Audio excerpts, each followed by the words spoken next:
कहते हैं जमाना बदल रहा है और उसके साथ ही फैशन की दुनिया में हर रोज नए रंग देखने को मिलते हैं। वर्तमान में फटी जीन्स का ट्रेंड जहां एक लोगों के तबके को बहुत भाता है, वहीं दूसरे तबके के लोग इसे अजीब तरह का फैशन ट्रेंड समझते हैं। अगर हम अपने इतिहास के पन्नों में झांक कर देखें तो ऐसे ही अजीबोगरीब फैशन ट्रेंड उस समय भी देखने को मिल जाएंगे। कुछ फैशन ट्रेंड्स तो अजीब होने के साथ खतरनाक भी थे, जिनसे लोगों की जान पर भी बनाई थी। कौन से थे वो ट्रेंड्स, आइए जानते हैं।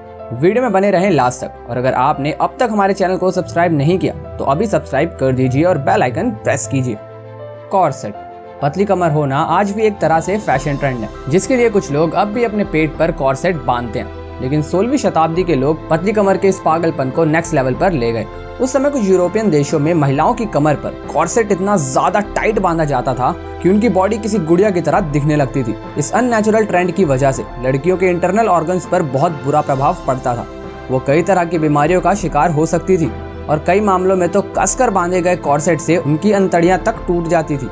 ऐसा नहीं है कि इतिहास में लोग कॉर्सेट से जुड़ी इन बीमारियों से अनजान थे, पर सब कुछ जानते हुए भी वो लड़कियों के पेट पर महज 12 साल की उम्र से ही कॉर्सेट बांधना शुरू कर देते थे। कॉर्सेट का ये फैशन ट्रेंड इतना ज्यादा खतरनाक था कि साल 1860 के दौरान पेरिस में एक अखबार में खबर आई कि इसे बांधने से एक लड़की की अंतड़ियां टूटकर हड्डी लीवर में जा घुसी और उसकी मौत हो गई। अब भी कुछ महिलाएं खास मौकों पर कॉर्सेट बांधती हैं, लेकिन ये उतना ज्यादा टाइट नहीं होता जितना कि पहले हुआ करता था। क्रिनोलाइन, 19वीं शताब्दी के मध्य में हूप स्कर्ट को क्रिनोलाइन कहते थे। यह लंबी और घुमावदार हुआ करती थी। इन्हें ज्यादा चौड़ा और मोटा बनाने के लिए कपड़े की बहुत सारी लेयर के साथ सजाया जाता था। लेयर्स को गोल आकार में रखने के लिए इनमें स्टील या लकड़ी के हूप लगाए जाते थे, जिसके बाद ये स्कर्ट बनकर तैयार होती थी। और ये इतनी ज्यादा लंबी और चौड़ी होती थी कि एक समय में एक कमरे में सिर्फ 3 या 4 महिलाएं ही आ पाती थी। कहते हैं कि इन्हें पहनना बहुत मुश्किल हुआ करता था। ये इतने ज्यादा चौड़े होते थे कि इन्हें पहनकर महिलाएं किसी वाहन में बैठकर सफर करने के बारे में सोच भी नहीं सकती थी। यह कॉटन और लाइनन के फैब्रिक से बनी होती थी, जिसे आग जल्दी पकड़ने का खतरा भी होता था। इसके बहुत महंगे होने की वजह से इसे अमीर घर की औरतें ही पहना करती थी। इस स्कर्ट को पहनकर बहुत सी दुर्घटनाओं का भी सामना करना पड़ता था। इससे जुड़ा एक किस्सा ये है कि सन 1863 में चिली की राजधानी सैंटियागो के एक चर्च में आग लग गई, जिसमें 2 से 3 हजार लोगों के मरने की खबर आई थी। कहते हैं कि उस चर्च में आग लगने की वजह से अफरा तफरी मच गई थी और क्रिनोलाइन ड्रेस इतनी बड़ी थी, ज्यादातर महिलाओं को दरवाजे से बाहर निकलना मुश्किल हो गया था और वह वहीं फंसी रह गई। इस घटना के बाद इसके चलन को बंद कर दिया गया था। फुट बाइंडिंग, चीन के सम्राट लियू के शासनकाल के दौरान फुट बाइंडिंग फैशन बहुत चला था। कहा जाता है कि राजा की सबसे प्रिय पत्नी याओ नियांग ने अपने पैरों को चंद्रमा के आकार में बांधा और राजा के सामने अपने पैरों के अंगूठों के सहारे डांस किया, जिसके बाद राजा की बाकी पत्नियों ने भी राजा को खुश करने के लिए इस तरह की नकल की और उसके बाद धीरे धीरे यह फैशन ट्रेंड बन गया।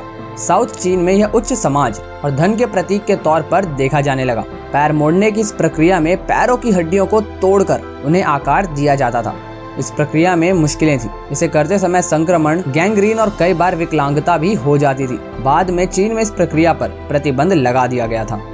ओहागुरो, चमकते दांत की कामना हम सभी करते हैं, लेकिन एक समय ऐसा था जापान के लोगों को अपने दांत काले करने का अजीब शौक चढ़ा था। अपने सफेद दांत को काला करने की प्रक्रिया को ओहागुरो कहते थे। उस समय यह जापान में महिलाओं के बीच बहुत पॉपुलर हुआ था। दांतों को काला रंग देने के लिए महिलाएं आयरन से बना काला रस पीती थी। इस रस में दालचीनी और दूसरे मसालों को भी मिक्स किया जाता था। कहते हैं कि जापान की महिलाएं इस काले दांत की लुक के लिए अपने चेहरे को पाउडर से बिल्कुल सफेद कर लेती थी, जिससे उनके काले दांत अलग ही दिखाई देने लगते थे। मध्य 18वीं शताब्दी में इस काम को बैन कर दिया गया।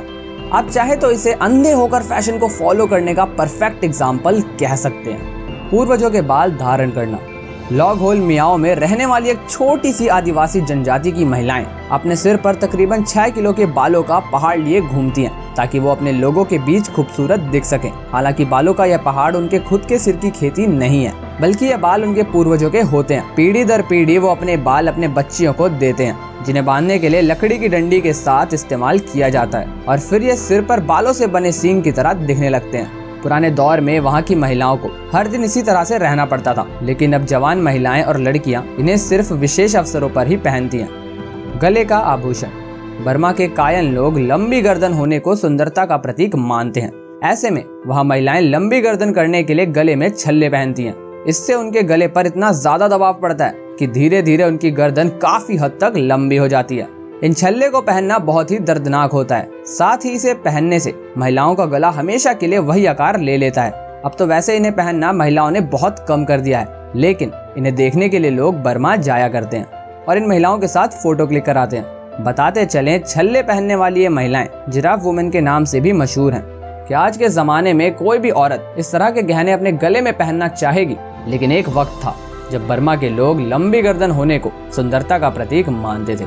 ऐसे में वहाँ की महिलाएं लंबी गर्दन के लिए गले में छल्ले पहनती थी। लंबे नाखून। इन सब के अलावा जो चीज़ आपको सबसे अजीब लगेगी वो है उनके नाखून। वैसे लंबे नाखूनों का फैशन तो आज भी है, लेकिन उस दौर में चीन की अमीर महिलाएं अपने नाखून को बिना काटे लंबा होने देती थी। दरअसल ये लंबे नाखून एक प्रकार से उनकी अमीरी और प्रतिष्ठा के प्रतीक माने जाते थे, क्योंकि गरीब महिलाओं को घर का मेहनत मजदूरी का काम करना पड़ता था। ऐसे में वो अपने नाखून नहीं बढ़ा सकती थी। यानी कि अगर आपके लंबे नाखून है तो लोग आपको देखकर ही समझ जाएंगे कि आप एक अमीर घराने से हैं। इसी वजह से उस समय अमीरी में पागल हो चुकी ज्यादातर चाइनीज महिलाओं के नाखून 10 से लेकर 25 सेंटीमीटर तक लंबे पाए जाते थे। तो दोस्तों, पुराने ज़माने में से कुछ अजीबोगरीब ऐसे फैशन अगर फिर से वापस आ जाएं तो क्या आप उसे कैरी करना चाहेंगे? कमेंट सेक्शन में लिखकर ज़रूर बताएं। वीडियो अच्छा लगा हो तो लाइक, शेयर एंड सब्सक्राइब ज़रूर करें। मिलते हैं अगले वीडियो में।